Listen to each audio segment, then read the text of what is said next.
Also, the butter glider. Okay, so the Monarch gets, like, way too into his new butter glider, which, it's very Green Goblin-esque. And, I think that he feels, that he's having a, like a midlife crisis. Instead of getting, like, a big red penis car, shaped car. Oh, okay. Hot rod or whatever. He, what is that what people call them? Such a strange way to put that. He, gets this, butter glider. Well, Mrs. the Monarch agrees with you, because she says, like, I was gonna write this off as a midlife crisis thing. Also, that's my deepest voice. That was pretty good. I think I just absorbed what she said and then conveniently forgot that she actually said that. Can we talk about the musical? Can we talk about it? The Monarch, the musical. Best part. But it's so a whole new world meets, like, never-ending story. Yeah, it's kind of amazing. And apparently it's the first of several musical numbers. And written and performed partially by Doc and Jackson. So it was basically everything I love in the world. Like, but you didn't even the know. Monarch, a musical. Jackson singing. Written by Doc Hammer. Written by Doc. Yeah, it was like so much, a whole new world happening. It was so much awesome in one clip that I didn't know what to do with myself. It was so hard. We were trying not to tweet about it because the people on the West Coast don't see it at the same time as we do. Which we never thought about until now. Never. But I'm trying so hard not to tweet about this amazing musical, and it was painful. So, at one point, the Monarch accuses Dr. Mrs. the Monarch of being jealous of the butter glider. I think, again, his feelings, that he feels a little jealous himself.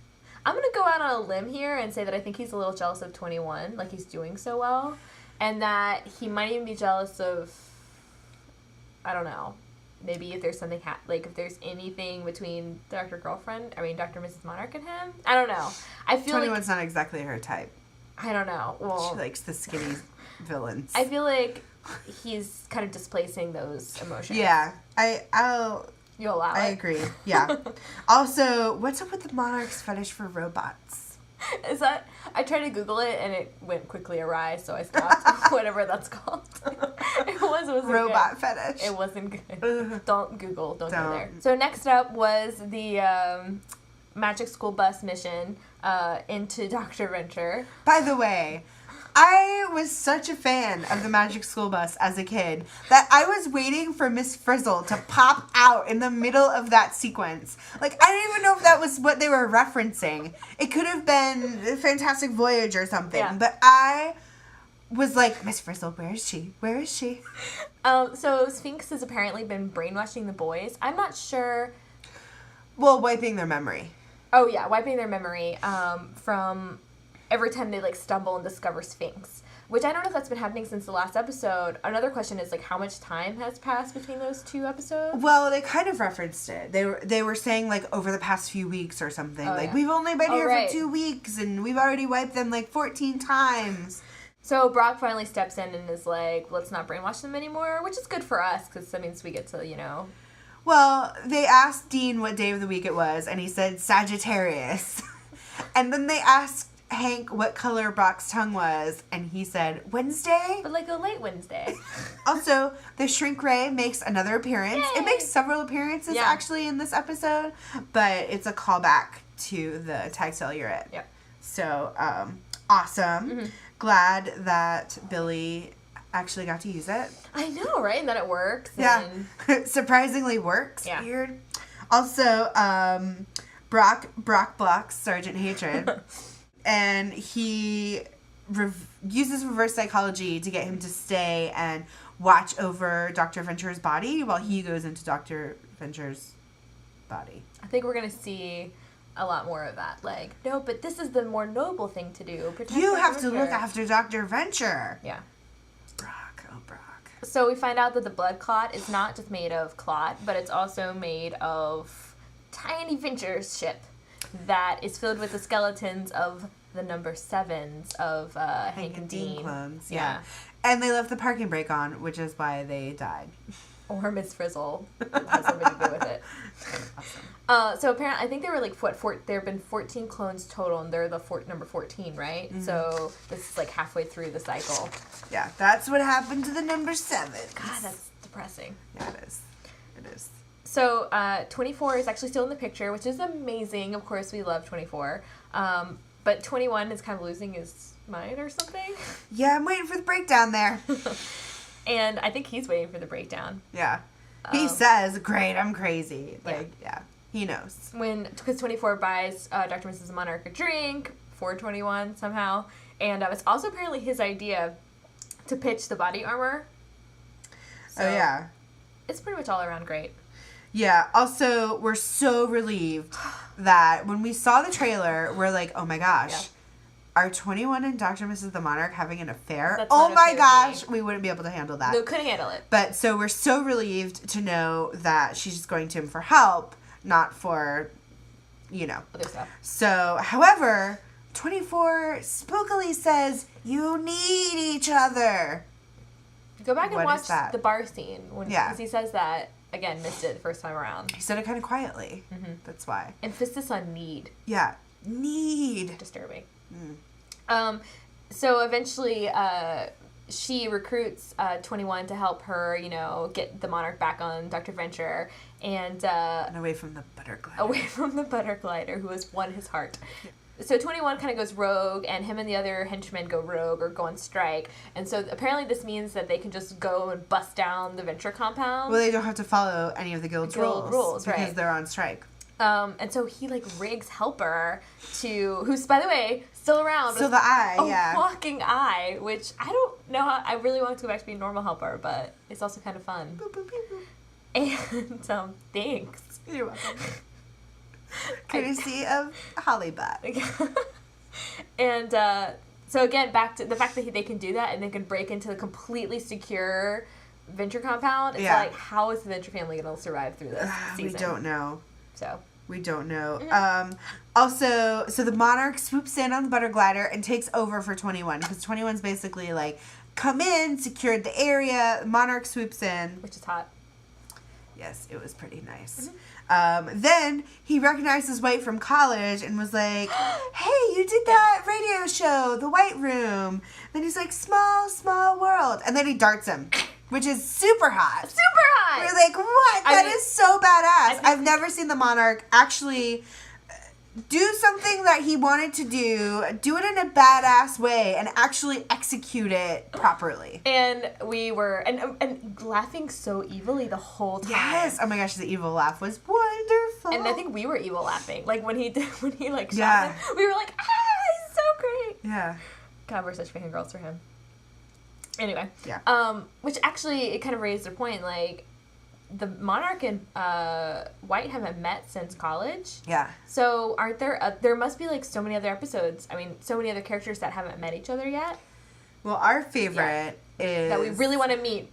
We really want Dr. and Mrs. the Monarch and Molotov to meet each other. Yeah. We don't know if they would beat the crap out of each other. Or go shopping. Or be best friends. But we really want to see what would happen there. Are there any other... Who would you like to see? What characters would you like to see meet that really haven't, interacted with each other? So the episode ends on a cliffhanger. Mm-hmm. And basically the Monarch gets crushed by Shore Leave's sub.